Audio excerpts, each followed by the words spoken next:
जय हिंद दोस्तों, स्वागत है हमारे YouTube channel AK electrical classes में। मैं हूं अजय प्रजापति। मैं लेके आपके लिए मध्य प्रदेश बिजली विभाग में जो भर्ती निकली है, लाइन परिचालक, उपकेंद्र परिचालक, सब स्टेशन अटेंडेंट, इन सभी के लिए निःशुल्क YouTube पर क्लासेस। दोस्तों, हमारी क्लासेस की खासियत है कि हम सबसे पहले थ्योरी पढ़ाते हैं, उसके बाद हम उस टॉपिक से जो 10 सालों में आए वो क्वेश्चन को सोल्व कराते हैं। दोस्तों, अभी तक आपने हमारे सारी क्लासेस नहीं देखी है तो हमारी प्ले लिस्ट मध्य प्रदेश बिजली विभाग के नाम से बनी हुई है। अब तक की हमारी 64 क्लास हो चुकी है। आप सारे क्लासेस को देखिए और टेस्ट भी उसमें मैंने करवा चुका हूं जो आपको एग्जाम में मदद करेंगे। इंजीनियरिंग ड्राइंग की 4 क्लास पढ़ा चुका हूं जिससे आपको पेंसिल, मेजरमेंट, ठीक है, उसके बाद स्केल, ड्राइंग बोर्ड, सारी चीजें मैं कवर करा चुका हूं। तो दोस्तों, अब जो टॉपिक है, जो बच्चों की डिमांड थी, डीसी जनरेटर। जनरेटर क्या होता है, तो जनरेटर के बारे में हम पढ़ेंगे। जनरेटर क्या होता है, किस तरह से काम करता है, तो ये हम टॉपिक स्टार्ट करते हैं। जनरेटर दोस्तों, यदि आप नए हो तो हम आपको बता दें कि रोज हमारी वीडियो आपको 8 बजे हमारे YouTube चैनल पर मिलती है। तो यदि आप पहली बार जुड़े हैं तो बेल आइकन की घंटी को दबा लीजिए और चैनल को सब्सक्राइब कर दीजिए और ज़्यादा से ज़्यादा लोग इस वीडियो को शेयर करें कि हर गरीब से गरीब विद्यार्थी इस वीडियो को देख पाए। तो दोस्तों, हम देर नहीं करते, स्टार्ट करते हैं। तो जनरेटर, हमारा जनरेटर वाला टॉपिक है। जनरेटर होता क्या है, तो दोस्तों जनरेटर बहुत कंफ्यूजन करता है जब अल्टरनेटर और जनरेटर होता है। तो मैं एक एक चीज आपको क्लियर करूंगा, आप वीडियो में कंटिन्यू बने रहिएगा। दोस्तों, जनरेटर क्या होता है, एक ऐसी मशीन होती है, एक डीसी मशीन ही एक तरह से एक मशीन होती है जो यांत्रिक ऊर्जा को विद्युत ऊर्जा में बदल दे। यांत्रिक ऊर्जा क्या होता है, यानी आपने उसको काम कराया, उसने काम करने के कारण, यानी उसमें ताकत दी, उसने काम करा और काम करने के कारण करंट बनाया। तो जो यांत्रिक ऊर्जा को विद्युत ऊर्जा में बदल दे वो क्या कहलाता है, जनरेटर कहलाता है। क्लियर इतनी बात। दोस्तों, जनरेटर 2 प्रकार के होते हैं। पहले मैं एक बता दूं आपको जनरेटर दिखता कैसे। ये दोस्तों आपने देखा होगा, आपने इस तरह से शादी वादी में आपके यहाँ यूज होता है जनरेटर इस तरह से। अब हम इसको क्या करते हैं, घुमाते हैं इसको हैंडल से, तो ये घूमता है। घूमने के बाद क्या करता है, ये घूमता है। घुमाने को जब हमने इसको यांत्रिक शक्ति दी तो ये यांत्रिक शक्ति आर्मेचर को काट के क्या कौन सी शक्ति में बदल देता है, विद्युत ऊर्जा में बदल देता है। तो जिसके कारण करंट बनता है। तो जनरेटर 2 प्रकार के होते हैं, एक डीसी जनरेटर होता है, एसी जनरेटर होता है। डीसी जनरेटर हम पढ़ेंगे आज। एसी जनरेटर का एक और नाम होता है अल्टरनेटर। इसमें क्या अंतर होता है मैं इसी वीडियो में आपको क्लियर कर दूंगा दोस्तों। तो डीसी जनरेटर एक ऐसी मशीन होती है जो यांत्रिक ऊर्जा को विद्युत ऊर्जा में तो बदलता है, पर किस प्रकार से बदलता है, डीसी प्रकार से। यांत्रिक ऊर्जा यानी यंत्र में हम उसको ताकत लगाए, उसको घुमाने में, उसका आर्मेचर को घुमाने के कारण उसमें क्या बन जाए, करंट बना दे। तो ऐसी मशीन जो यांत्रिक ऊर्जा को विद्युत ऊर्जा में बदल दे उसको हम क्या कहते हैं, डीसी जनरेटर। याद रखेगा, डीसी जनरेटर में जो आर्मेचर है वो घूमता है और इसमें जो फील्ड वाइंडिंग होती है वो स्थिर होती है। अभी सारी चीज क्लियर करूंगा मैं, फील्ड वाइंडिंग क्या होता है, आर्मेचर क्या होता है, कंटिन्यू वीडियो को देखें, ठीक है। डीसी जनरेटर में आर्मेचर घूमता है और जिसके अंदर जो फील्ड वाइंडिंग होती है वो स्थिर होती है। ये हमारा प्राइम मूवर का काम करता है जो इसको घुमाने का काम कर रहा है। ये है हमारा जनरेटर ओरिजिनल, ये हमारा डीसी जनरेटर है। क्लियर इतनी बात समझ में आया होगा दोस्तों,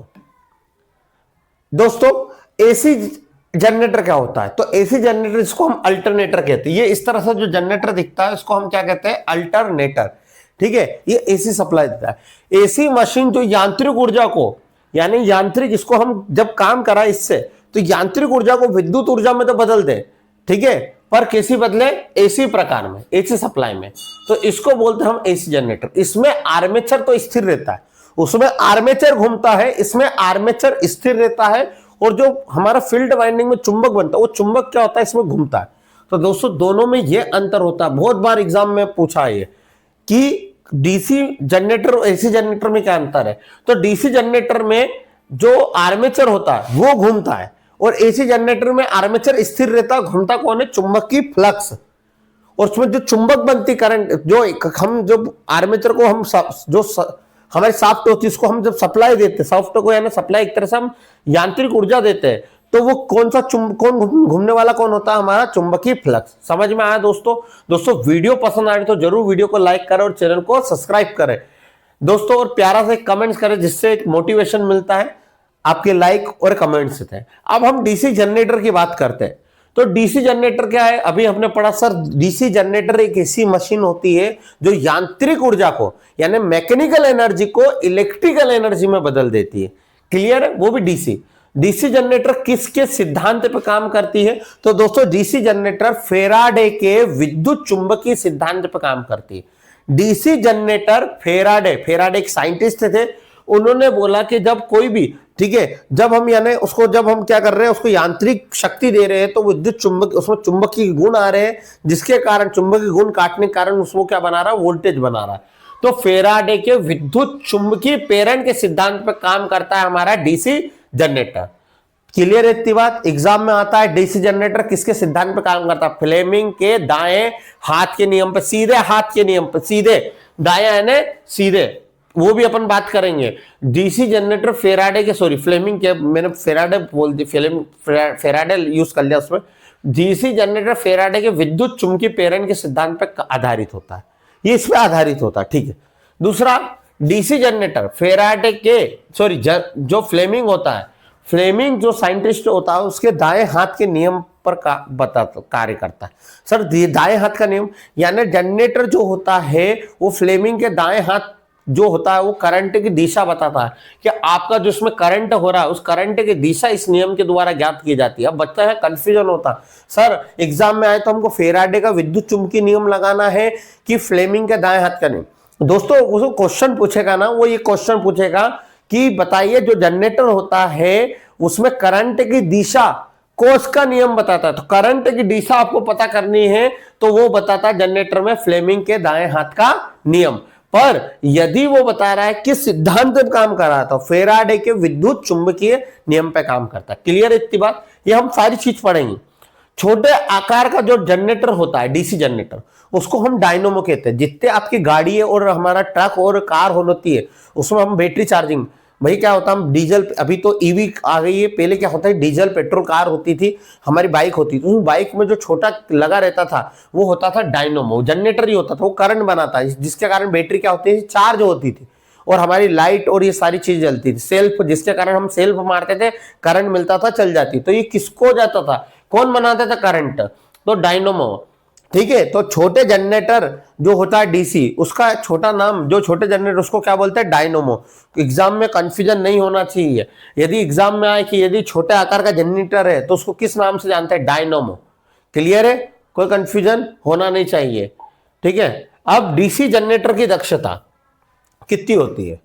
तो डीसी जनरेटर की दक्षता ऐसे तो नहीं बता सकते, और दोस्तों एग्जाम में आईटीआई ट्रेनिंग ऑफिसर में क्वेश्चन आ चुका है। इस कारण जो दक्षता होती है कि मैंने इनपुट कितना दिया, उसने आउटपुट कितना निकाला। यदि मैंने उसको 100 रुपए दिए तो उसने रियल में 100 रुपए का काम भी किया है कि नहीं, जब इन दोनों का पता होता है तो हम दक्षता निकालते हैं।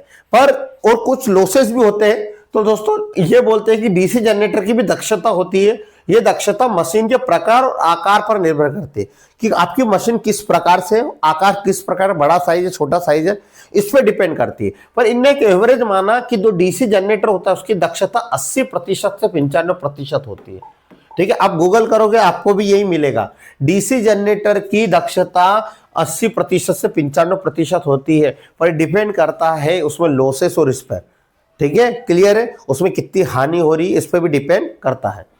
अगला है जो डीसी जनरेटर होता है दोस्तों, उसको किसकी तरह दिखता है? तो डीसी जनरेटर सेम की सेम हमारा डीसी मोटर की तरह दिखता है। उसके आकार किस तरह से दिखता है? डीसी मोटर की तरह। बहुत बार एग्जाम में आया है, डीसी जनरेटर किसकी तरह दिखता है? डीसी मोटर की तरह दिखता है। क्लियर है इतनी बात? ठीक है। अगला पॉइंट है जनरेटर, जो डीसी जनरेटर, उसमें उत्पन्न होना वोल्टेज कैसा होता है? तो दोस्तों डीसी जनरेटर में जो आर्मेचर में वोल्टेज होता है वो गतिमान यानी घूमने वाला वोल्टेज होता है, ठीक है, स्थिर नहीं होता। याद रखिएगा डीसी जनरेटर जो वोल्टेज उत्पन्न करता है वो कैसा होता है? गति वाला वोल्टेज होता है, गति वाला। क्लियर है इतनी बात? अगला इंपॉर्टेंट पॉइंट है, डीसी जनरेटर के जो आर्मेचर होता है उस पर होने वाला वोल्टेज हमेशा आर्मेचर में अल्टरनेटिंग यानी एसी वोल्टेज उत्पन्न करता है। अब फिर से बोल रहा हूं, डीसी जनरेटर है उसमें जो घूमने वाला भाग होता है वो आर्मेचर होता है। वो आर्मेचर कौन सा वोल्टेज उत्पन्न करता है? तो एसी प्रकार का, अल्टरनेटिंग करंट प्रकार का वोल्टेज उत्पन्न करता है।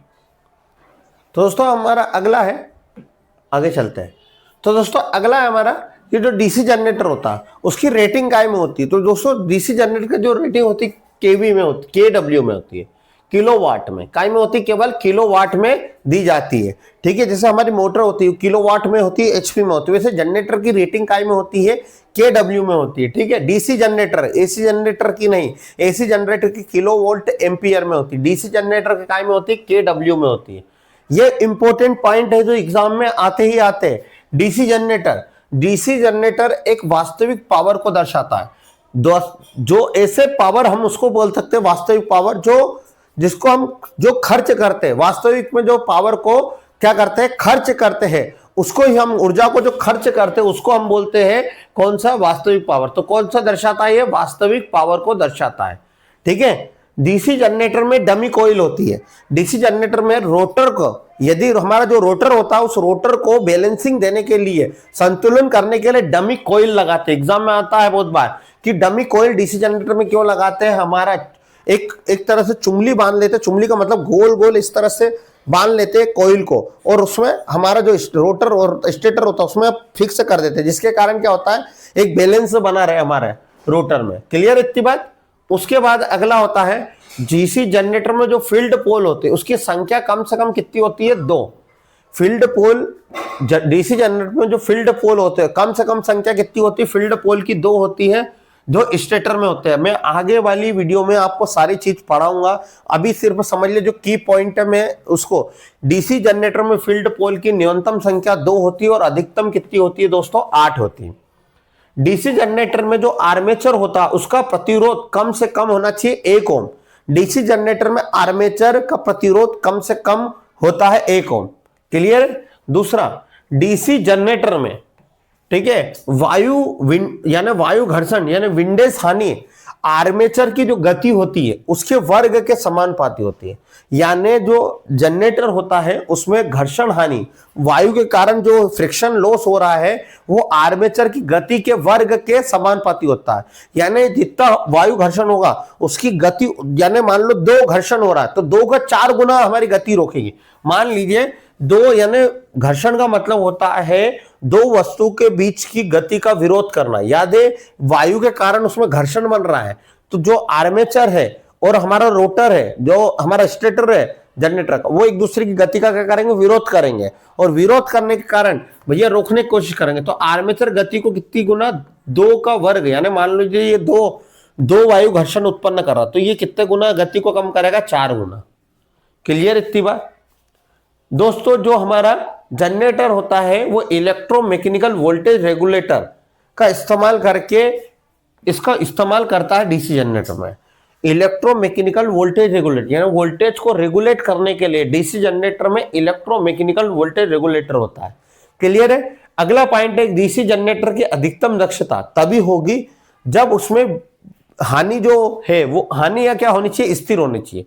जो हानि बदलती है, लोहा हानि, कॉपर हानि, ये सारी चीजें क्या होनी चाहिए, स्थिर होनी चाहिए, जब भी हमारी दक्षता क्या होगी, अधिकतम होगी।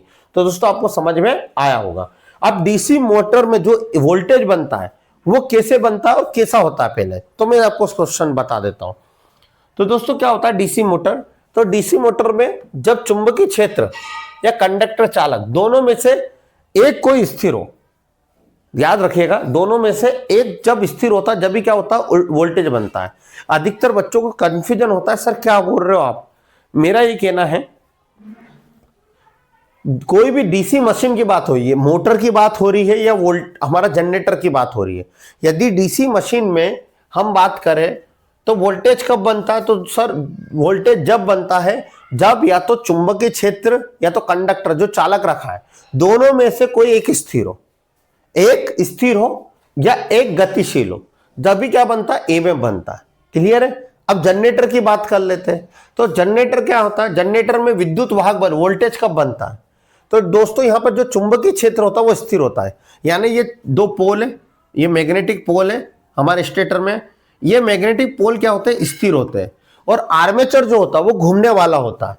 ठीक है, आर्मेचर होता है वो गतिमान होता है। तो दोस्तों याद रखना ना कि जनरेटर में ईएमएफ जब विद्युत वाहक बल कब बनता है, जब चुंबकीय क्षेत्र स्थिर होता है और कंडक्टर क्या होता है, गति करता है, आर्मेचर। और ये दोनों गति, जब एक स्थिर और एक गति करता है जब भी क्या वहां पर उत्पन्न होता है, वोल्टेज। तो इस गति को इन दोनों के बीच के अंतर, गति के अंतर को हम बोलते हैं सापेक्ष गति। जो अभी लास्ट टाइम 2025 में क्वेश्चन आया था, सापेक्ष गति क्या होती है। तो दोस्तों सापेक्ष गति डीसी जनरेटर या डीसी मोटर में जब चुंबकीय क्षेत्र और कंडक्टर के बीच की गति, चुंबकीय क्षेत्र, उसमें चुंबकीय क्षेत्र कितना है और उसके बीच में जो चुंबक बन रही है वो स्थिर है, और आर्मेचर के बीच की गति, आर्मेचर कितना घूम रहा है, इनके बीच की दोनों की गति को हम क्या बोलते हैं, सापेक्ष गति। ठीक है, जिसके कारण क्या उत्पन्न होता है, विद्युत वाहक बल।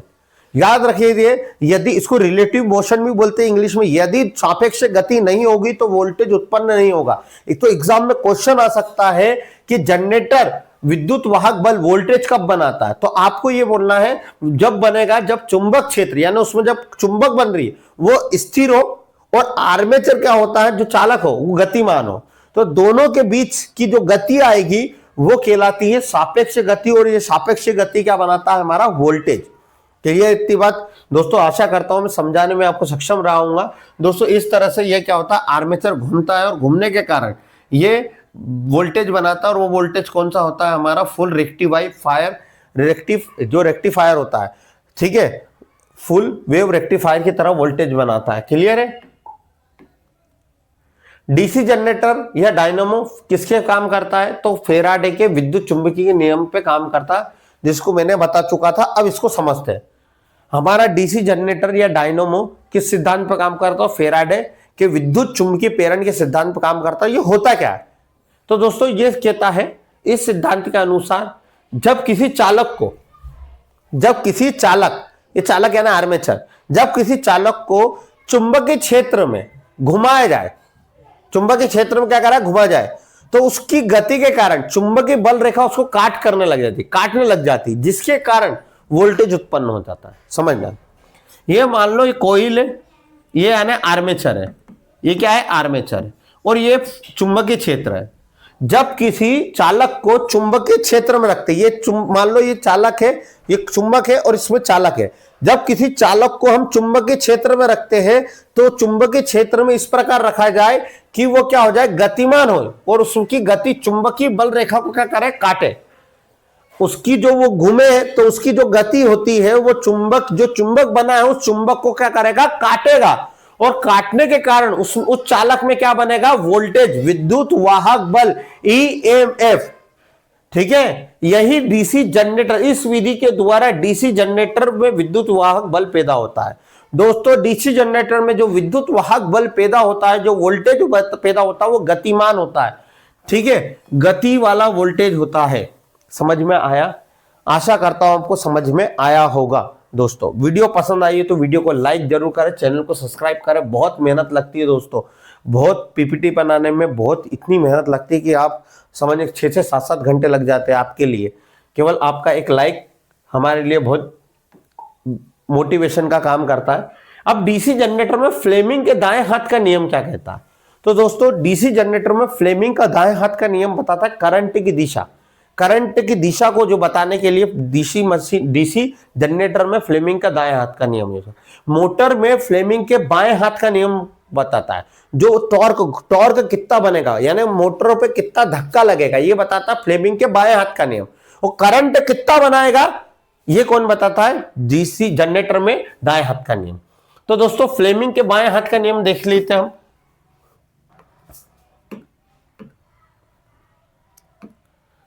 तो देखो दोस्तों, ये देखिए, ये फ्लेमिंग एक साइंटिस्ट है, इन्होंने दाएं हाथ का नियम लिया। ये दाएं हाथ के नियम को इस प्रकार से रखा, ऐसा। ठीक है, आपको दिख रहा होगा। अंगूठा क्या बताता है, तो आपको सभी को दिख रहा होगा, अंगूठा बताता है मोशन, कि हमारा चालक है वो किसा घूम रहा है। ये बताती, ये उंगली ये बताती मध्यमा नहीं, तर्जनी। ठीक है, ये बताती चुंबकीय क्षेत्र, मैग्नेटिक फील्ड, और ये उंगली बताती बीच की हमारी करंट की दिशा। इस तरह से मैंने उल्टा हाथ पढ़ रहा मेरा, आप समझेगा। अंगूठा बताता है आपका चालक कैसा घूम रहा है, मोशन।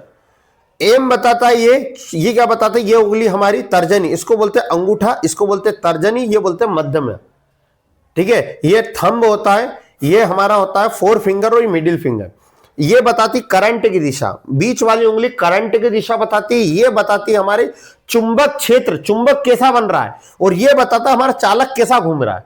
ठीक है, जैसे मैंने बोला कि सर ये चालक, ये चुंबकीय क्षेत्र है, इसमें ये चालक रखा, तो ये चालक कौन बताएगा, चालक कैसा कौन गति कर रहा है, तो ये बताएगा हमारा कौन, मोशन, ये बताएगा हमारा मोशन। क्लियर है इतनी बात, यानी अंगूठा। और हमारा ये कौन बताएगी, चुंबकीय क्षेत्र की दिशा कौन बताएगी, हमारी ये उंगली, और करंट की दिशा कौन सी बताएगी, हमारी ये वाली उंगली। क्लियर है दोस्तों। तो दोस्तों अंगूठा, पहला अंगूठा, अंगूठा क्या बताता है हमारा को, चालक की गति की दिशा को, चालक की गति, यानी हमारा जो कंडक्टर है, चालक, वो कैसा घूम रहा है, उस पर कितना बल लग रहा है घूमने के लिए, ये बताता। तर्जन यानी पहली उंगली क्या बताता है, चुंबकीय क्षेत्र की दिशा। ठीक है, हमेशा चुंबकीय क्षेत्र की दिशा उत्तर से दक्षिण की ओर होती है। क्लियर है, एग्जाम में आ सकता है कि ये उंगली की दिशा में चुंबकीय क्षेत्र को बता रही, तो उत्तर से दक्षिण की ओर। क्लियर। उसके बाद मध्यमा यानी बीच की उंगली, ये चालक में उत्पन्न हो करंट की दिशा को ज्ञात करती है। डीसी जनरेटर में प्रेरित हुई करंट की दिशा, धारा यानी करंट की दिशा को निर्धारित करने के लिए हम फ्लेमिंग के दाएं हाथ का नियम उपयोग में लाते हैं। क्लियर है दोस्तों। खासकर जब कुंडली या चालक में धारा का क्या होने लगे, प्रवाह होने लगे, यानी कुंडली और चालक यानी जो कंडक्टर आर्मेचर और जो कुंडली उसमें करंट बहने लगे उसके कारण, तो उसको दर्शाने के लिए फ्लेमिंग के दाएं हाथ का नियम दिया गया। समझ में आया होगा आशा करता हूं दोस्तों आपको। अब इसमें ट्रिक है, आपको कुछ नहीं याद करना, अंगूठे को लेना, इसको लिखना आपको मदर, ठीक है, मोशन, फादर, ठीक है, और चिल्ड्रन। इसको बोलते एम को बोलते motion, mother, magnetic field, field को हम बोलते हैं चुंबकीय क्षेत्र एफ, और सी को बोलते हैं चिल्ड्रन यानी बच्चा, current. Mother father children, mother father children. Mother का मतलब मोशन, कंडक्टर घूम रहा है, फील्ड का मतलब मैग्नेटिक फील्ड, चुंबकीय बल रेखा कैसी बन रही है, करंट की दिशा कौन बता रहा है, तो ये बताता है मदर फादर और चिल्ड्रन।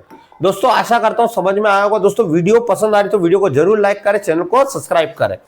अगला है जनरेटर में विद्युत वाहक बल ज्ञात करने के लिए जो सूत्र होता है। दोस्तों हम इसमें जो प्रेरित, उसके अंदर जो विद्युत वाहक बल प्रेरित हो रहा है वो कितना हो रहा है, इसके लिए हम क्या लगाते हैं, जो चालक होता है वो चालक फील्ड वाइंडिंग में एक अपेक्षित वेग के साथ गति करता है, यानी एक वेग, वेग का मतलब होता है उसको घुमाना। हम बोलते हैं ना कितनी चाल है इसकी, तो कितनी चाल से घूम रहा है ये चालक आर्मेचर, ये बताता, हम इसको बोलते हैं वी से, कितनी वेग से, वी वेग से गति करना।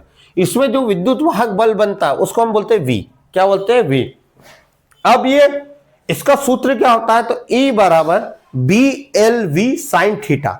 सर ई क्या, बी ई क्या होता है, ई होता है विद्युत वाहक और बी क्या होता है, टेस्ला द्वारा मापा गया चुंबकीय फ्लक्स। इसमें कितना चुंबक बना भाई, इसमें कितना, इसमें कॉइल थी, कॉइल होने के कारण जो वाइंडिंग थी कितना चुंबक बना, ये कौन बताएगा, बी चुंबकीय फ्लक्स। सर एल क्या बताता है, एल बताता है हमारा जो फील्ड और चालक की लंबाई कितनी है ना, आपने जो आर्मेचर है वो कितना लंबा है, ठीक, आपने जनरेटर मोटर की लंबाई कितनी ली है, एल बताता है। सर वी क्या बताया, किस वेग से गति कर रहा है, ठीक है, और किस एंगल से चुंबकीय चुंबक बन रहा है, यह बताता है हमारा थीटा। तो दोस्तों E बराबर B L V sine theta, E बराबर दोस्तों B L V sine theta. B बताता चुंबकीय क्षेत्र, उसमें चुंबक कितना बन रहा है, एल बताता हमारा कंडक्टर की लंबाई, वी बताता वो कितने वेग से हमारा आर्मेचर घूम रहा है, साइन थीटा कितने चुंबकीय क्षेत्र किस कोण से बन रहा है, ये बताता दोस्तों। अब समझना ये सारी चीजें, ठीक है। अब इसके आगे मैं बताता हूं, चालक काटने वाला चुंबकीय क्षेत्र यदि 0 डिग्री होता है तो होने वाला विद्युत वाहक बल का वोल्टेज कैसा होता है, शून्य। समझना, E बराबर होता है B L V sine theta. यदि मैंने बोला कि चुंबकीय क्षेत्र 0 डिग्री, तो साइन 0 का मान क्या होता है दोस्तों, 0, ठीक है, तो उसमें बनने वाला चुंबकीय क्षेत्र कैसा होगा, 0। क्लियर। यदि लाइन समांतर है, ठीक है, लाइन क्या है, समांतर है, तो उस पर याद रखना, एग्जाम में क्वेश्चन आ सकता है कि यदि हमारा आर्मेचर है वो समांतर यानी उसमें समांतर चुंबकीय क्षेत्र बन रहा है, यानी जो हमारा आर्मेचर है और जो आर्मेचर और उस जो हमारी एक तरह से फील्ड वाइंडिंग है, उस फील्ड वाइंडिंग में जो चुंबक बन रहा है दोनों में समांतर एक जैसा बन रहा है, जो एक दूसरे को कट ही नहीं कर पा रहे, तो हमारा घूमेगा क्या, तो वोल्टेज बनेगा, नहीं बनेगा, तो वोल्टेज क्या बनेगा, 0 बनेगा। तो एग्जाम में आता है यदि समांतर है तो कैसा बनेगा, वोल्टेज 0। पर दोस्तों यदि चालक और चुंबकीय क्षेत्र 90 डिग्री पे कितने डिग्री पे, 90, यानी परपेंडिकुलर लंबवत है, तो वोल्टेज सबसे ज्यादा बनता। देखो कैसे, BLV साइन थीटा 90 का मान कितना होता है, साइन 90 का मान दोस्तों 1 होता है। तो दोस्तों सबसे ज्यादा विद्युत वाहक बल कब बनता है, जब चुंबकीय क्षेत्र और चालक के बीच कितने डिग्री का अंतर हो, 90 डिग्री का अंतर हो सबसे ज्यादा, और 0 डिग्री का अंतर होता है तो विद्युत नहीं बनता। समझ में आया होगा दोस्तों।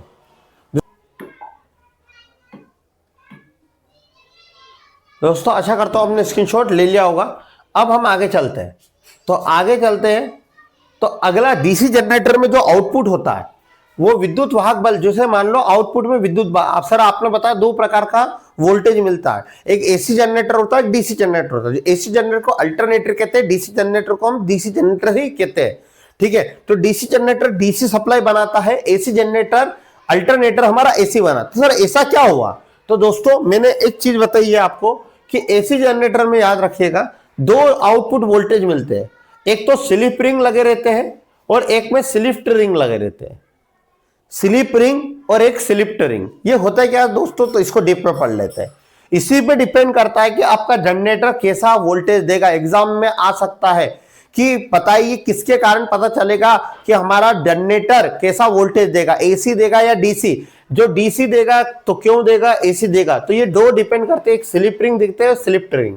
स्लिप रिंग जैसे होते हैं तो दोस्तों पूरी तरह से इस तरह से गोल होते हैं और ये बने, ठीक है, इस तरह से पूरी तरह से गोल होते हैं, इसमें कोई गैप नहीं होती है। स्लिप रिंग इस तरह से गैप होती है उनमें आइट साइड और इस तरह से रहते हैं। तो स्लिप रिंग और स्लिफ्ट रिंग समझ में आया किस तरह से होते हैं, पहले मैं डायग्राम बता दिया, अब मैं पढ़ाता हूं। ये स्लिप रिंग क्या होता है दोस्तों, तो स्लिप रिंग इस विधि से प्राप्त हुआ आउटपुट एसी प्रकार का होता है, ठीक है। इसमें आर्मेचर के लूप में 2 स्लिप रिंग जुड़े होते हैं, यानी आर्मेचर में जो जुड़े होते हैं इस तरह से इसमें, ठीक है, ब्रशेस लगते हैं, स्लिप रिंग लगे रहते हैं, ये स्लिप रिंग लगे, जिसके कारण क्या होता है, ये घूमता है और कौन सा सप्लाई पैदा करता है, एसी। जो घूमता है किसके कारण, एक साइकिल घूमने पे कैसा करता है, एसी। तो एग्जाम में आए कि कौन सा जनरेटर में ऐसा क्या भाग लगा रहता है जो एसी, तो कौन सा हमारा स्लिप रिंग लगा रहता है वो एसी प्रकार का देता है। इसमें 2 स्लिप रिंग है। ये स्लिप रिंग तांबा या पीतल से निर्मित होते हैं, आर्मेचर की शाफ्ट पे अचालक पदार्थ से स्थापित किए जाते हैं, जैसे कार्बन ब्रश के साथ, ठीक है। स्लिप रिंग कार्बन ब्रश, ये कार्बन ब्रश के साथ इसको स्थापित किए गए, ठीक है। ये जो घूमते हैं और घूमने के बाद क्या निकालते हैं, एसी सप्लाई। क्लियर है। तो स्लिप रिंग आज से याद रखना, यदि कार्बन ब्रश के साथ स्लिप रिंग लगे हो, किसके साथ, कार्बन ब्रश के साथ, तो समझ जाना वो कौन सा क्या बनाएगा, एसी वोल्टेज। तो वो कहलाता हमारा अल्टरनेटर। कोई कंफ्यूजन होना नहीं चाहिए। अगला है स्लिफ्ट रिंग, जो डीसी बनाता है। स्लिप रिंग समझ में आ गया। स्लिफ्ट रिंग की बात करते हैं। सर स्लिफ्ट रिंग क्या होता है, स्लिफ्ट रिंग होता है जो एसी विधि, जो आउटपुट हमेशा पल्सेटिंग डीसी देता है, यानी प्योर डीसी नहीं देता है, पल्सेटिंग डीसी देता है, ठीक है। ये हमारा कहलाता है। इस विधि से हम क्या करते हैं, 2 इसमें भी स्लिप रिंग के स्थान पर 2 बटी हुई केवल एक स्लिफ्ट रिंग लगाते हैं, यानी यहां पर एक केवल स्लिफ्ट रिंग लगाते हैं। अब कैसे लगाते हैं देखो, ये होती है स्लिफ्ट रिंग, यानी इस कार्बन ब्रश पे इस तरह से स्लिफ्ट रिंग लगी रहती है, ये इस तरह से, इस तरह से। तो ये क्या देता है, स्लिफ्ट रिंग हमारा को डीसी सप्लाई देता है। जब आर्मेचर घूमता है तो क्या देता है, डीसी सप्लाई देता है, ठीक है। जब हम इसको एक जब दिशा में घुमाते हैं तो एक तरफ उत्तर ध्रुव आता है, उसके समीप कौन सा ध्रुव बन जाता है, दक्षिण। तो उत्तर पे प्लस बन जाता है और दक्षिण पे क्या बन जाता है दोस्तों, माइनस। तो इसी कारण एक तो ये कैसा बनाता वोल्टेज, फुल वेव रेक्टिफायर की तरह बनाता है। क्लियर है दोस्तों। अगला चलते हैं हम डीसी जनरेटर में उत्पन्न हुआ विद्युत वाहक बल। तो दोस्तों हम जैसे डीसी मोटर होती है उसमें हम बैक ईएमएफ पढ़ते हैं। दोस्तों जनरेटर में बैक ईएमएफ नहीं होता है। क्यों नहीं होता है, तो दोस्तों डीसी जो मोटर होती है या डीसी जनरेटर होता है, डीसी मोटर में बैक ईएमएफ यानी विरोधी विद्युत वाहक बल उत्पन्न होता है, पर जनरेटर में प्रेरित विद्युत वाहक बल यानी इंड्यूस्ड ईएमएफ बनता है, ठीक है। सर ऐसा क्यों, तो दोस्तों जो मोटर होती है वो मोटर क्या करती है, हम जब उसको विद्युत देते तो वो खर्च करती है, जबकि हमारा जनरेटर विद्युत ऊर्जा को बनाता है। तो इस कारण जो वोल्टेज को बनाता है उसको बोलते हैं प्रेरित ईएमएफ यानी प्रेरित वोल्टेज। पर जो खर्च करता है और खर्च करने के बाद उसमें खुद जो वोल्टेज बन रहा है वो कहलाता है बैक ईएमएफ। तो दोस्तों सेम उसमें यही होता है कि ये विद्युत ऊर्जा का एक उत्पादक होता है जनरेटर, मोटर ऐसा नहीं करती। जनरेटर में आर्मेचर में उत्पन्न हुआ जो ईएमएफ है वो चुंबकीय फ्लक्स को काटता है और काटने के कारण, ठीक है, फैराडे के विद्युत चुंबकीय नियम के अनुसार क्या बनाता है, वोल्टेज बनाता है। ठीक डीसी मोटर भी वैसा करती है, पर वो क्या करती है, खर्च करती है, ठीक है। और डीसी मोटर जो जनरेटर होता है वो विद्युत का क्या करता है, उत्पादन करता है। तो क्लियर इतनी बात। अब डीसी फैराडे के अनुसार डीसी मशीन में जो विद्युत वाहक बल बना जनरेटर में, वो उसका सूत्र क्या होगा, तो जनरेटर में विद्युत वाहक बल इजी, फ्लक्स एन का होता है नंबर ऑफ, ठीक है, आरपीएम कितना है में फ्लक्स एन का मतलब होता है कितने आरपीएम है, यानी हमारा जनरेटर कितना आरपीएम से घूम रहा है। पी का नंबर, उसमें पोल कितने हैं, ठीक है। जेड यानी उसमें चालकों की संख्या, ठीक है। और ए का मतलब होता है समांतर पथों की संख्या। 60 क्यों, पर सेकेंड कितना घुमा ये बताता है 60। फिर से मैं एक बार समझा देता हूं सर ये सूत्र कैसे आया। तो इस सूत्र को ये ऐसा आया कि हमारा जो जनरेटर होता है उसका विद्युत वाहक बल यानी वोल्टेज का सूत्र है फ्लक्स, यानी उसमें चुंबक जो बनती है उसको हम फ्लक्स से नापते हैं। जो चुंबक करंट देने पे कोई भी कुंडली होती है, जब भी किसी कापर के वायर को हम गोल लपेट दे करंट देते तो उसमें चुंबक बनता है। वो चुंबक को जिसमें नापते उसको फ्लक्स, और फ्लक्स को नापते हैं वेबर में। किसमें नापते हैं, वेबर में। तो उसमें कितना फ्लक्स बना, फिर यानी कितना हमारा आर्मेचर कितना घूम रहा है, ठीक है, डिपेंड करेगा उसमें चालक कितने, यानी उसमें स्लाटे छोटा है बड़ा है, उसमें आपने कितनी स्लाटे रखी है, ठीक है, आपके आर्मेचर में। तो ये डिपेंड करता है। उसके बाद उसमें कितने पोल है, फील्ड पोल, और ये उसमें कितने चुंबकीय पोल बन रहे हैं, ठीक है। और उसमें समांतर पथ कितने, उसमें कितने समांतर पथ है। तो ये 60 आता है प्रति सेकेंड कितनी है, यानी प्रति सेकेंड चाल कितनी है ये बताता है। तो ये इसका सूत्र होता है। ये आपको याद रखना है, 100 ना 100% आपको याद करना है। इससे न्यूमेरिकल आते ही आते हैं, मैं आपको सोल्व करूंगा सर। तो दोस्तों आपको समझ में आएगा कि जो ईएमएफ है वोल्टेज कैसे जनरेट होता है हमारा जनरेटर में। तो क्लियर है आपको। अब हम आगे चलते हैं, दो प्रकार की वाइंडिंग करते हैं हम आर्मेचर में।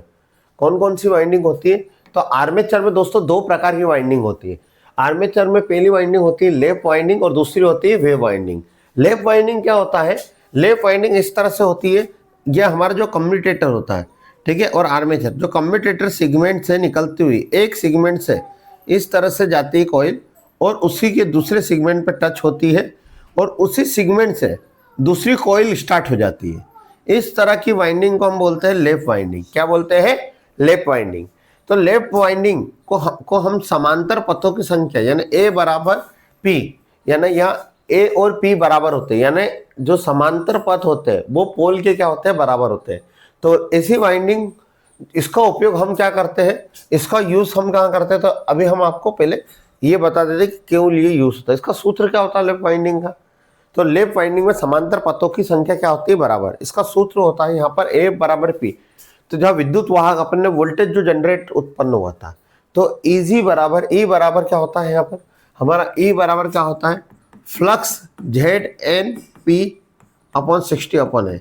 अब यहाँ पर आपने बोल दिया ए बराबर पी, तो ए की जगह भी अपन ने क्या रख दिया, पी, पी से पी कट गया, तो ये सूत्र आ गया हमारा इसका, ठीक है, लैप वाइंडिंग का। अगला होता है वेव वाइंडिंग। तो वेव वाइंडिंग में जो समांतर पथ होते हैं, याद रखना है लैप वाइंडिंग और वेव वाइंडिंग। लैप वाइंडिंग में समांतर पथों की संख्या जो पोल की संख्या के बराबर होती है, और वेव वाइंडिंग में जो समांतर पथ होते हैं, जो ए होते हैं समांतर पथ, वो कितने के बराबर होते हैं, 2 होते हैं। सर ऐसा क्यों होता है, तो इसलिए होता है, देखना यहां पर जो समांतर पथ है ये बराबर इसलिए है क्योंकि ये जहां से स्टार्ट हो रहा है वहीं से ये क्या हो रहा है, चालू हो रहा है। तो यहाँ जितने समांतर पथ होंगे उतने ही क्या बनेंगे, पोल बनेंगे। पर इसमें ऐसा नहीं है वेव वाइंडिंग में। वेव वाइंडिंग में क्या है, आपका जितने भी जो वाइंडिंग है यहाँ पर समांतर पथ कितने होंगे, 2 होंगे। तो कैसे होंगे, देखिए ये हमारा कम्यूटेटर से हमने कॉइल चालू करी, ये गई, ठीक है, ये गई, ये दूसरा, तो इसने कितना पोल बना दिया, यहाँ पर एन बना दिया और यहाँ एस बना दिया। फिर इससे दूसरी कॉइल स्टार्ट कर दी हमने, तो इस कॉइल ने भी एन बनाया एस बनाया, यानी ए पोल कितने बन गए हमारे 2, और कॉइल कितनी डाली, हमारे समांतर पथ कितने हो गए, 4।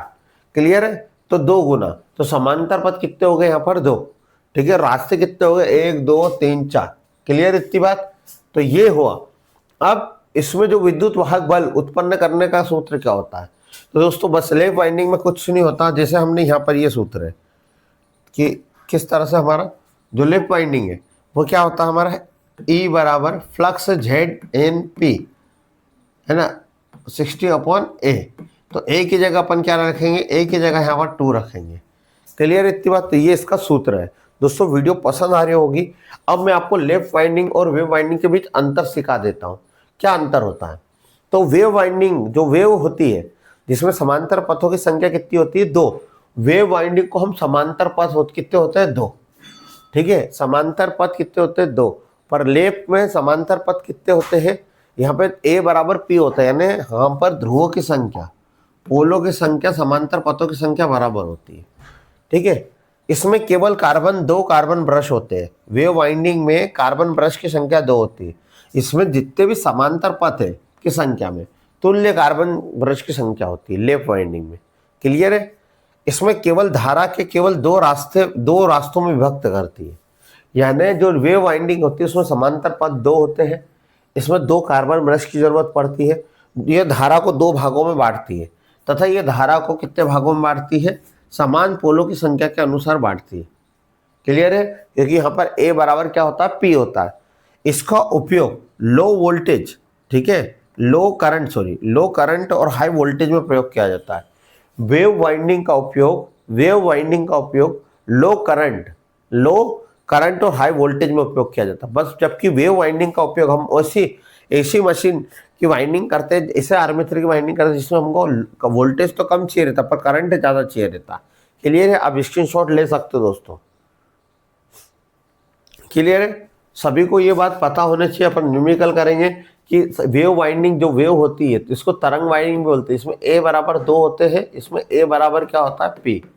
इसमें कार्बन ब्रश 2 लगे होते हैं, इसमें धारा को 2 भागों में बांटता है। ये कम वोल्टेज, कम करंट और हाई वोल्टेज के लिए प्रयोग होता है। और इधर हमारा A बराबर P होता है। जितने आपके समांतर पथ होंगे उतने कार्बन ब्रश लगेंगे। जितने करंट को जितने भागों में बांटेगा, कितने भागों में बांटेगा, जितने पोल की संख्या होगी। और ये लो वोल्टेज और हाई करंट के लिए यूज करते हैं। दोस्तों हम क्वेश्चन सोल्व करते हैं। एक डीसी जनरेटर है जिसमें तरंग वायरिंग, तरंग का मतलब होता है वेव में क्या होता है हमारा, वेव वायरिंग में पहले बताते हैं सर, A बराबर समांतर पथ जो होते हैं वो कितने होते हैं, 2 होते हैं। आर्मेचर कंडक्टर के खांचे कितने हैं, 51 है। प्रत्येक खांचे में 20 चालक है। ठीक है, तो बताइए वोल्टेज क्या होगी जब आरपीएम 1500 और फ्लक्स कितनी 7.0 m, यानी मिली पर वेबर मीटर है। तो अपन करते हैं, विद्युत वाहक बल का सूत्र क्या होता है, विद्युत वाहक बल का सूत्र होता है फ्लक्स ZNP 60/A।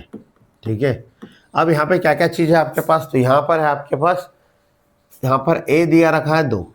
ठीक है, क्योंकि इन्होंने बोल दिया, क्यों दिया सर A, क्योंकि इन्होंने बोल रहा है कौन सी वाइंडिंग है, तरंग वाइंडिंग, वेव वाइंडिंग। दूसरा है पोल कितने हैं, तो पोल कितने हैं यहाँ पर 4 दोस्तों। पोल क्या है, जनरेटर के यहाँ लिखा है 4। ठीक है, प्रत्येक खांच में आर्मेचर कितने हैं, तो Z कितने हैं, 51। आर्मेचर कंडक्टर कितने, 51। और प्रत्येक खांचे में कितने हैं, चालक तार है आपके 20। तो इसको जब गुणा करोगे 51 20 को तो 1020 आएगा। कितना आएगा, 1020। ठीक है, फिर उसके बाद आरपीएम कितना है, 1500 आरपीएम। एन कितना है, 1500। ठीक है सर, उसके बाद क्या है आपका फ्लक्स, प्रति पोल फ्लक्स कितना दोस्तों, तो फ्लक्स है आपका 7 इंटू मिली वेबर। अब दोस्तों याद रखिएगा, एक वेबर में 10 की घात -3 मिली वेबर होते हैं। ठीक है, यानी एक वेबर में 10 की घात 3 मिली वेबर होते हैं, तो इसको वेबर में हम बदलेंगे। तो दोस्तों विद्युत वाहक बल, ये विद्युत वाहक बल का सूत्र लगाया, कितना है आपके पास, जेड फ्लक्स कितना है, तो 7 गुणित, इसको थोड़ा सा निकालना है, 7 गुणित 10 की घात -3। ठीक है, गुणित जेड कितना है आपके पास, जेड कितना है, जेड 1020, एन कितना है 1500 और पी कितने 4, पोल 4 है ना। ठीक है, और 60। कंडक्टर कितने, ए कितने हैं 2। अब दोस्तों आपको ये बात क्लियर होनी चाहिए, ठीक है, ये 4, 2 से 4 कट गया, कितनी बार, 2 बार, ठीक है। अब ये 10 की घात -3, इसको नीचे लाए काय की हो जाएगी, प्लस की, तो ये 7 गुणित 10 की घात -3, तो नीचे लाए तो 3 0, 10 की घात 3 माइनस को क्या लिखते अपन, 10 की घात 3, 1020 × 1500 गुणित 2 और 60। दोस्तों ये 0 3 0 से ये 2 0 और एक ये 0 गई, हाँ या ना, ठीक है। अब बचा कितना है, 60। तो 15 के टेबल में 60 कितनी बार आते हैं, 4 बार, 15 चौक 60। अब इसको इधर लिख देता हूं मैं, 7 गुणित 102 गुणित 2, ठीक है, और नीचे क्या बचा आपका 4, है ना, क्या बचा 4, ये 2 भी कट चुका है ना, हाँ 2 भी कट चुका है, ठीक है, 2 नहीं 2 बाकी है, 2, इस 2 से इसको काटा कितनी बार, 2 बार, कितनी बार, 4 को काटा 2 बार, 2 से इसको काटा कितनी बार काटा, 102 को 51। अब 7 गुणित 51, जब 7 गुणित 51 करोगे तो आपका विद्युत वाहक बल कितना आएगा, 7 एकम 7, 7 पंजे 35, तो विद्युत वाहक बल कितना आएगा, 357 वोल्ट। क्लियर है दोस्तों, इस तरह से आपको करना है। तो अगला अपन एग्जांपल सोल्व करते हैं। एक लैप वाउंड जनरेटर है जिसमें 8 पोल वाले अल्टरनेटर में 800 चालक है तथा और फ्लक्स का मान 15 जो मिली वेबर है तो प्रति पोल है। यदि आर्मेचर की घूर्णन गति 500 आरपीएम है तो जनरेटर में उत्पन्न विद्युत वाहक बल क्या होगा। दोस्तों क्वेश्चन आते हैं इसलिए मैं करवा रहा हूं। तो विद्युत कौन सा जनरेटर, लेप में पहले लिख लो, लेप में बराबर ए बराबर क्या होता है, पी, ठीक है। लेप अभी बताया था समांतर पथ और पोलों की संख्या लेप जनरेटर में कैसे होती है, बराबर। कितने पोल है हमारे पास, पोल कितने हैं, 8 है, ठीक है। चालक कितने, जेट कंडक्टर कितना बोला, चालक कितने, 800 है, हाँ या ना। फ्लक्स का मान कितना है, तो फ्लक्स का मान है हमारा 15 मिली वेबर, यानी फ्लक्स है 15 मिली वेबर। दोस्तों 1 वेबर में कितना होता मिली में, 10 की घात -3, हाँ या ना, ये हो गया। अब उसके बाद घूर्णन दिशा, आर्मेचर कितना घूमता है, तो 1500 आरपीएम से घूमता है। अब बताइए विद्युत वाहक बल, तो विद्युत वाहक बल का सूत्र क्या होता है, E बराबर, ठीक है, flux ZNP 60/A। Sir flux कितनी है, तो फ्लक्स यहां पर है कितनी, 15 गुणित 10 की घात -3। जेट कितना है, तो 800 आपके पास, ठीक है, ये एक अलग है, ठीक है। यहाँ पर n कितना है, तो n है आपके पास क्या है, n कितना है आपके पास 500। p कितना है यहाँ पर 8 और यहाँ 60। दोस्तों a कितना है, तो a बराबर क्या होता है p, तो a 8 है तो p 8 है तो a भी क्या होगा 8, 8 से 8 कट गया। क्लियर है, ये 60 से, ये 60 से, अभी अपन इसको 60 को किससे काट देते, इससे, ये 0 काट देते। अभी 10 की घात -3 नीचे ले लो, 15 गुणित 10 की घात -3 नीचे आ गई तो प्लस की हो गई, 10 की घात 3 को अपने 1000 लिखते हैं, 800 गुणित 50, कितना बचा मेरे पास 6, ठीक है। ये 2 0 से 2 0 कट गई, ये 1 0 से 1 0 कट गई, ठीक है। 3 के टेबल में 15 2 6, तो 3 दूना 6, 3 5 15, ये बचा। तो अब बचा क्या मेरे पास, तो इधर मैं कर देता हूँ इसको, इधर मेरे पास बचा 15 8 5 5 8 5, ये बचा ना, 5 5 ये काट गया, 8 और कितने 5 बटे कितने 2। अब 2 को भाग दिया कितने से, अपने 4 से, कितना हो गया, 5 का 20 और 20 से 5 100, तो कितना आ गया आपका 100। कितना आ गया, विद्युत वाहक बल कितना उत्पन्न करेगा 100। तो दोस्तों ऐसे क्वेश्चन आपको सोल्व एग्जाम में करना है। तो दोस्तों वीडियो पसंद आए तो वीडियो को जरूर लाइक करें। अब क्वेश्चन पे चलते हैं जिससे आपको समझ में आएगा इससे कौन कौन से क्वेश्चन आए। तो दोस्तों एक महत्वपूर्ण पहलू पर डीसी और एसी जनरेटर समान होते हैं। दोस्तों क्या समान होता है, दोनों का क्या होता है, बिजली उत्पादन करते हैं, सही बात है। चलो दोनों में आर्मेचर जो कंडक्टर में एसी ईएमएफ उत्पन्न करते हैं, दोनों में समान क्या होता है, तो दोनों में जो आर्मेचर होता है एसी जनरेटर हुआ डीसी, तो जिनमें आर्मेचर कौन सा वोल्टेज उत्पन्न करता है? एसी वाला, अल्टरनेटिंग वोल्टेज उत्पन्न करता है, ये बिल्कुल सही है। ठीक है, उसके बाद बिजली का उत्पादन करते हैं, दोनों वैकल्पिक बिजली का उत्पादन उत्पन्न करते हैं, दोनों एक ही दिशा में, ठीक है, करंट को उत्पन्न करते हैं। नहीं, फिर हम जाएंगे, इनमें महत्वपूर्ण पहलू पूछा, ठीक है, डीसी और एसी जनरेटर। तो महत्वपूर्ण पहलू तो यही होगा इसमें कि जो आर्मेचर कंडक्टर, उसमें जो वोल्टेज है दोनों में क्या होगा? सेम होगा, यानी सेम उत्पन्न होगा। अगला क्वेश्चन है, डीसी जनरेटर में प्रेरित ईएमएफ वोल्टेज किसके द्वारा कंट्रोल करते हैं? तो दोस्तों हमारा ने पढ़े थे दो नियम, एक तो फेराडे के किसके नियम के? विद्युत चुंबकीय प्रेरण के नियम से। तो दोस्तों दिए गया नियम कौन सा होता है? तो फेराडे के विद्युत चुंबकीय नियम के अनुसार हम इसमें क्या होता है? वोल्टेज उत्पन्न होता है। डीसी जनरेटर में फेराडे के विद्युत चुंबकीय नियम के अनुसार वोल्टेज उत्पन्न होता है, और वो नियम कहलाता पहला नियम। क्या कहलाता? फेराडे का विद्युत चुंबकीय पहला नियम। यह मध्य प्रदेश लाइनमैन में भी आया था 16, 17, 18 में। ठीक है, डीसी जनरेटर में उत्पादित ईएमएफ होता है। तो दोस्तों डीसी जनरेटर में उत्पादित ईएमएफ जो होता है वो क्या होता है? तो दोस्तों जो डीसी जनरेटर में जो वोल्टेज उत्पन्न होता है वो कैसा होता है? Full wave rectifier. Full wave rectifier यानी पूर्ण दिशतारी तरंग, ठीक है, फुल वेव रेक्टिफायर की तरह आउटपुट वोल्टेज देता है। कौन? हमारा डीसी जनरेटर। अगला है, एक डीसी जनरेटर में उत्पन्न वोल्टेज मुख्य रूप से किस पर निर्भर करता है? तो दोस्तों हमारा डीसी जनरेटर में उत्पन्न वोल्टेज किस पर निर्भर पड़ता है? तो फ्लक्स पे, पोल पे और समांतर पथ पे, ठीक है, आरपीएम पर। तो यह क्या क्या पे डिपेंड करता है? तो देखो, जनरेटर के आकार पे नहीं, कॉइल पे उपयुक्त पदार्थ नहीं, जनरेटर में ईंधन नहीं, प्रवाह लीकेज के आधार पर, लीकेज यानी फ्लक्स का जो कितना लीकेज हो रहा है उस पर डिपेंड करता है। तो इसका आंसर आ गया पहला। 0.1 mm चालक की लंबाई 5 मीटर प्रति वेग से, इसमें जो विद्युत वाहक बल घनत्व है वो 2.5 है। तो बताइए उसमें प्रेरित होने वाला ईएमएफ क्या होगा? तो दोस्तों यहाँ पर जो वोल्टेज होता है, ठीक है, प्रेरित होना वोल्टेज, तो BLV sin थीटा। अब दोस्तों बी क्या है? यहाँ तो बी क्या है? चुंबकीय फ्लक्स। कितना है चुंबकीय फ्लक्स? कितना वेग से हो रहा है? 2.5। हाँ या ना? लंबाई कितनी? एल यानी चालक की 0.1। वोल्ट वे कितने वेग से घूम रहा है? तो 5 वेग से। ठीक है, ये पॉइंट हटाया, ये 0, ये पॉइंट हटाया, ये 0, 25 पंजे 25 चौक 100। ठीक है, अब ये 1 में इसको मल्टीप्लाई करा तो 5/1 यही होगा ना, 2.5 है ना? हाँ ठीक है, 5 मीटर 0.1 मीटर है। ठीक है, हाँ यही तो है।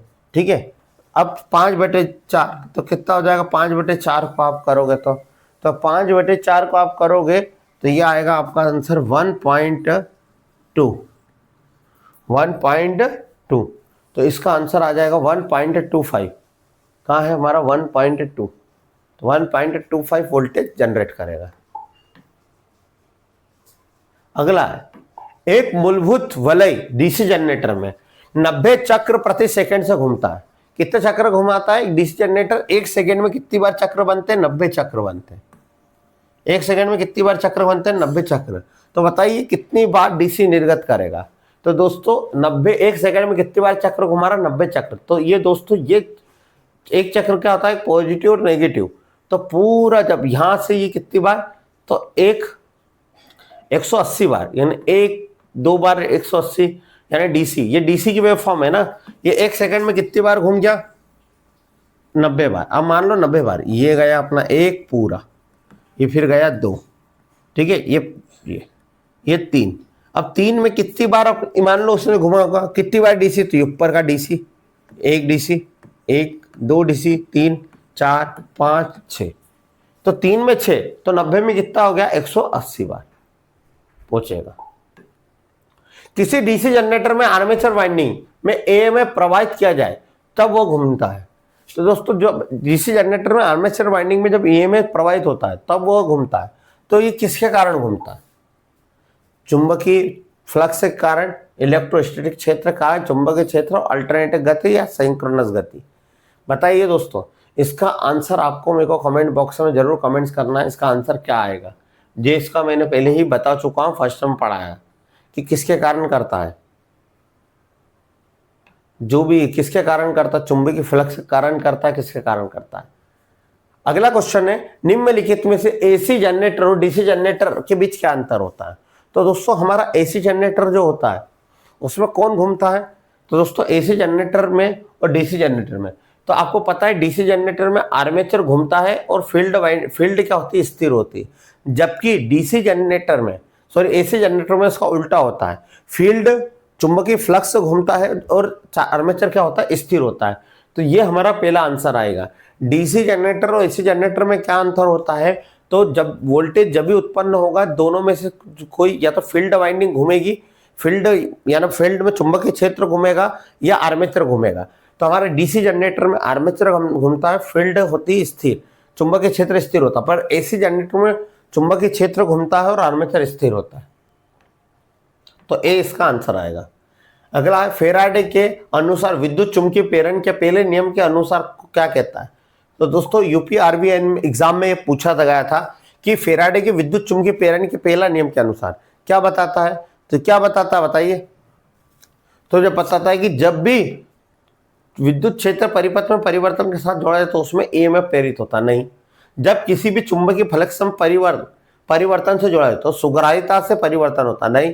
जब चुंबकीय फ्लक्स परिपथ में परिवर्तन से जोड़ा जाए तो उसमें वोल्टेज उत्पन्न होता है। यही तो बताता है कि दोस्तों जब चुंबकीय फ्लक्स में परिवर्तन होता है तो क्या उत्पन्न होता है, डीसी जनरेटर में वोल्टेज। तो ये हमारा आंसर होगा सी। वह मशीन जो यांत्रिक ऊर्जा को विद्युत ऊर्जा में बदल दे वो किस नाम से जानी जाती है। तो दोस्तों मध्य प्रदेश लाइनमैन, हरियाणा लाइनमैन है ना, इन सभी में क्वेश्चन आया था। तो दोस्तों जो हम यांत्रिक ऊर्जा को विद्युत ऊर्जा में बदलते हैं उसको हम जनरेटर कहते हैं, पर जो विद्युत ऊर्जा को यांत्रिक ऊर्जा में बदलते उसको मोटर कहते हैं, और जो यांत्रिक ऊर्जा को विद्युत ऊर्जा में बदलते उसको हम क्या कहते हैं, जनरेटर। गति प्रेरित ईएमएफ उत्पादित करने के लिए निम्न में से किसकी आवश्यकता होती है। तो दोस्तों हमको जो गति प्रकार का ईएमएफ बनाना, तो किसकी आवश्यकता होगी। तो इसरो में आया था, सब इंजीनियर में आया था। तो दोस्तों हमको क्या क्या की जरूरत पड़ेगी, तो चुंबकीय क्षेत्र में को मैंने बोला था आपको, ईएमएफ जनरेटर में जब ईएमएफ उत्पन्न होता है तो चुंबकीय क्षेत्र की जरूरत होगी, चालक की जरूरत होगी, और इन दोनों के बीच की सापेक्ष गति की जरूरत होगी। सापेक्ष गति यह बताती है कि कौन घूम रहा है, चुंबकीय क्षेत्र घूम रहा है या आर्मेचर घूम रहा है, चालक घूम रहा है। तो दोस्तों ये तीनों की जरूरत पड़ेगी, तो ये तीनों की जरूरत पड़ेगी। तो 1 2 3, इसी के कारण क्या उत्पन्न होता है, वोल्टेज। लास्ट टाइम 2025 भी इसको जोड़ लो, 2025 सब मध्य प्रदेश लाइनमैन ने पूछा था कि सापेक्ष गति किसके बीच होती है। तो चुंबकीय क्षेत्र और चालक के बीच, यानी आर्मेचर, वहां आर्मेचर दिया था, चालक है ना आर्मेचर, दोनों के बीच की गति को हम क्या बोलते हैं, सापेक्ष गति या अपेक्ष गति। इलेक्ट्रोमैकेनिकल वोल्टेज रेगुलेटर आमतौर पे कौन इस्तेमाल करता है। तो इलेक्ट्रोमैकेनिकल जो रेगुलेटर है वो जनरेटर यूज करता है। दोस्तों कौन यूज करता है, जनरेटर। टेक्निकल हेल्पर राजस्थान के एग्जाम में क्वेश्चन आया था। अगला क्वेश्चन है, एक कंडक्टर में अधिकतम ईएमएफ प्रेरित करने के लिए कंडक्टर की गति की दिशा क्या होनी चाहिए। तो दोस्तों एक कंडक्टर में जब अधिकतम आपको क्या उत्पन्न करना है, वोल्टेज, तो कंडक्टर की गति की दिशा कैसी होनी चाहिए। तो दोस्तों मैंने आपको बताया था कि वोल्टेज उत्पन्न करना है तो BLV साइन थीटा। दोस्तों साइन थीटा यदि 0 डिग्री है, यदि साइन थीटा की वैल्यू एक दूसरे से लंबा यानी समांतर जा रही है तो 0 डिग्री है, तो यह साइन 0 का मान कितना होता है, 0। तो इसमें उत्पन्न कितना वोल्टेज होगा, 0। पर दोस्तों यदि आपका 90 डिग्री है, कितना डिग्री है, 90 डिग्री है, BLV साइन थीटा 90 डिग्री, यानी एक दूसरे से लंबवत रेखा है। कैसी है, लंबवत है, तो कैसी हो जाएगी, सबसे ज्यादा आपका वोल्टेज उत्पन्न होगा। तो दोस्तों किसके कारण होता है, फ्लक्स में चुंबकीय रेखाएं लंबवत होती है जब आपका अधिकतम वोल्टेज उत्पन्न होता है। डीसी सप्लाई क्या जनरेट करती है। दोस्तों हमारे पास 3 प्रकार की सप्लाई होती है। एक तो डीसी सप्लाई होती है, एक एसी होती है पर सिंगल फेस, एक 3 फेज सप्लाई होती है। ये हमारी स्टेशनरी मैग्नेटिक फील्ड, डीसी जो होती है वो हमारी स्टेशनरी यानी एक रुकी हुई मैग्नेटिक फील्ड उत्पन्न करती है, ठीक है। दूसरा जो हमारा एसी होता सिंगल फेज, वो अल्टरनेटिंग मैग्नेटिक फील्ड यूज बनाती है, जैसे इस तरह से बार बार जो ऊपर नीचे अल्टरनेट चुंबक बनाती है और 3 फेज घूमने वाला चुंबक बनाती है। तो डीसी सप्लाई कैसे जनरेट करती है, तो स्टेशनरी मैग्नेट करती है। रोटेटिंग कौन करता है, तो 3 फेज, और अल्टरनेटिंग कौन करता है, तो सिंगल फेज। ये रोटेटिंग इलेक्ट्रोस्टैटिक, ये गलत है ना, ये रोटेटिंग कौन करता है, 3 फेज है ना, और अल्टरनेटिंग कौन करता है, सिंगल फेज। और डीसी कौन सी मैग्नेट करती है, स्टेशनरी मैग्नेटिक फील्ड। अगला क्वेश्चन है दोस्तों, एसी जनरेटर और डीसी जनरेटर में मूलभूत अंतर होता है। सभी को ये बात पता होनी चाहिए क्या होता है। जो एसी जनरेटर और डीसी जनरेटर, पहले तो सर आपने बताया था जो एसी जनरेटर डीसी जनरेटर होता है उसमें आर्मेचर घूमता है और चुंबक क्षेत्र स्थिर होता है, जबकि इसमें अलग होता है। तो ऐसा कहीं आंसर दिया नहीं कि हमारा आर्मेचर घूम रहा है, ये होता है। मैंने पढ़ाया था कि जो डीसी जनरेटर होता है उसमें एसी जनरेटर में सर्पी वलय लगे रहते हैं जो अल्टरनेटिंग करंट देते हैं, और डीसी जनरेटर में कम्यूटेटर होता है, दिक् परिवर्तन कम्यूटेटर होता है जो डीसी देता है। तो ये मेन अंतर होता है, याद रखना। सर्पी विलय स्लिप रिंग लगे रहते हैं, ठीक है, स्प्लिट रिंग। तो एसी जनरेटर में स्लिप सर्पी वाले ही होते हैं, जबकि जनरेटर में डीसी में क्या होते हैं, कम्यूटेटर होते हैं।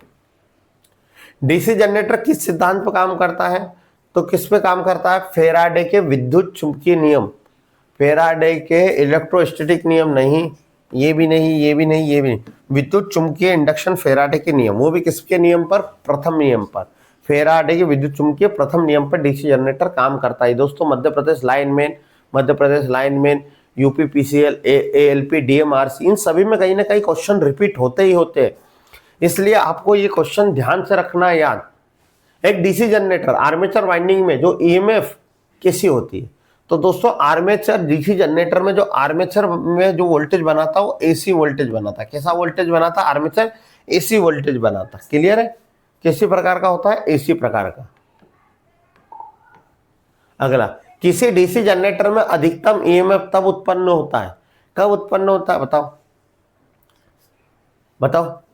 यदि मैंने बोला किसी डीसी जनरेटर में, पहले तो वोल्टेज कैसे उत्पन्न होता है, फ्लक्स के कारण। किसके कारण, फ्लक्स के कारण, कि भाई फ्लक्स के कारण। अब फ्लक्स में ये बोला परिवर्तन दर न्यूनतम हो, नहीं, परिवर्तन ज्यादा होगा तो होगा, परिवर्तन दर अधिकतम, हाँ ये भी हो सकता है।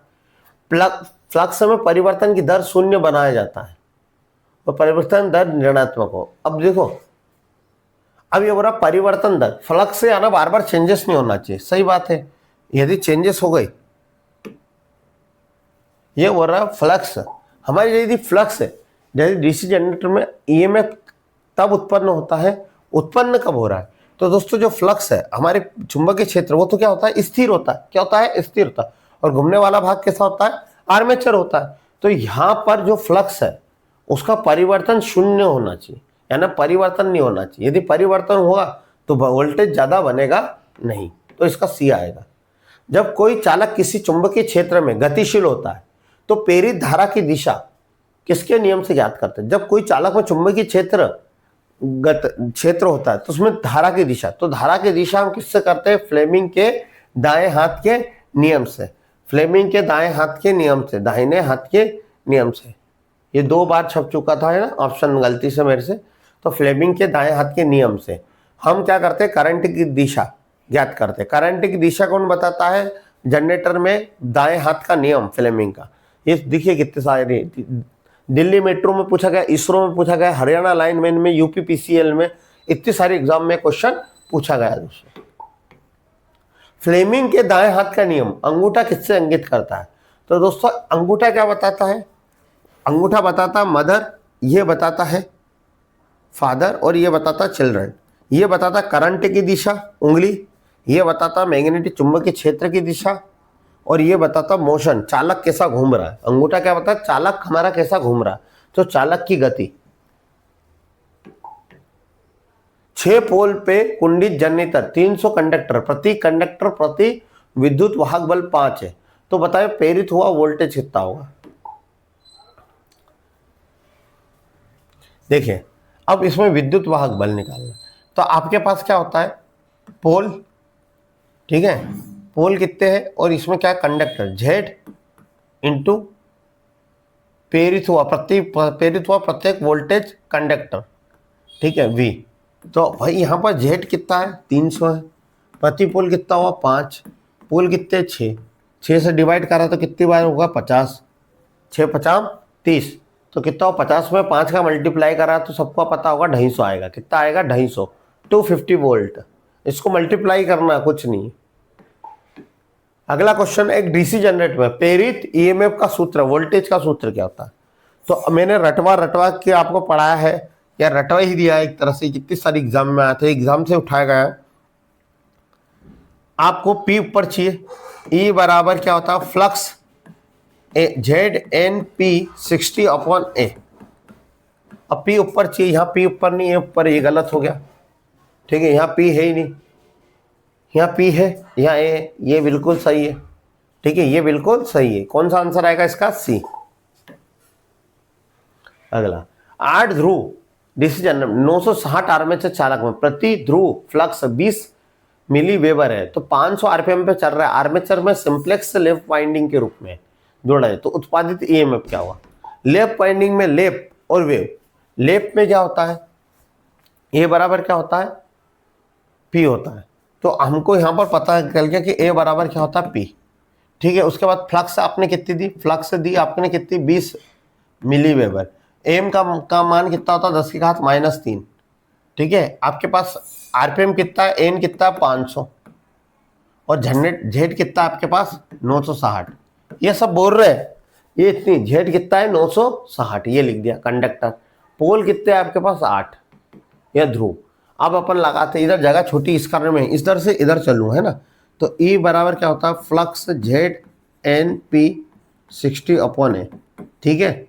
अब फ्लक्स कितनी है? तो फ्लक्स आपने बोला सर 20, इधर से ले लेता हूँ, 20 गुणित 10 की घात -3, ठीक है। जेड कितना है? जेड आपके पास 960, एन कितना है? 500, एन कितना है आपके पास? 500 आरपीएम, और पोल कितने आपके पास? 8, ये 60। अब ए कितना आपके पास? तो ए बराबर पी होता है लेप में, है ना। लेप है ना कि वेव है? कहाँ मुझे दिख नहीं रहा। हाँ, प्रति पोल सिंप्लेक्स लेप। ये 8 से 8 कट गया, ठीक है। अब देखो, अब इसको इधर कर लेते हैं अपन, इसको थोड़ा सा, ये 10 20 960 इंटू 500 इंटू 60। अब दोस्तों ये 10 की घात -3 नीचे उठ गई, तो ये कितने हो गए? 1000 प्लस के, ये 2 0 से 2 0 कट गई, ये कट गया, ठीक है। क्लियर सभी को? 20 की टेबल में 60 कितनी बार आते हैं? 3 बार। तो यहाँ बचा कितना? 2 गुणित, सॉरी 2 भी नहीं, 20 की टेबल 96 गुणित 5/3, ये बचा है। 3 की टेबल में 3 3 9, 3 दूना 6 गुणित 5, 5 दूना 10, 5 थिया 15 और 1 16, 160 वोल्ट आना चाहिए। है क्या ऑप्शन में 160 वोल्ट? हाँ, ये हमारा इसका आंसर है। कुछ भी नहीं था, स्क्रीनशॉट ले सकते हो। ये मेथ्स से, फार्मूला रखने के बाद मेथ्स से आपको इतना गणित आना चाहिए। इतनी सारी एग्जाम में आया था, मध्य प्रदेश लाइनमैन में आया था, इसरो में आया था, टेक्निकल हेल्पर में आया था, सेम क्वेश्चन, कुछ भी नहीं बदला। एग्जामिनर वाला भी जोर पे था कि नहीं मेरे को तो सेम दे देना। एक 6 पोल का वेव वाउंड जनरेटर है डीसी, जिसमें आर्मेचर चालक 600, यदि प्रति पोल, ठीक है, ध्रुव 0.02 वेबर है, तो 300 वोल्ट उत्पादित करने के लिए जनरेटर को किस गति पे चलना चाहिए? यहाँ आरपीएम पूछा दोस्तों, गति। तो देखो यहाँ पोल कितना है? तो आपको पोल है यहाँ पर 6, वेव है, तो वेव में ए बराबर कितना होता है? 2। उसके बाद हमारा जेड कितना है? 600 चालक, ठीक है। फ्लक्स कितना है? तो हमारा 0.02 वेबर ही है, मिली वेबर नहीं है, ठीक है।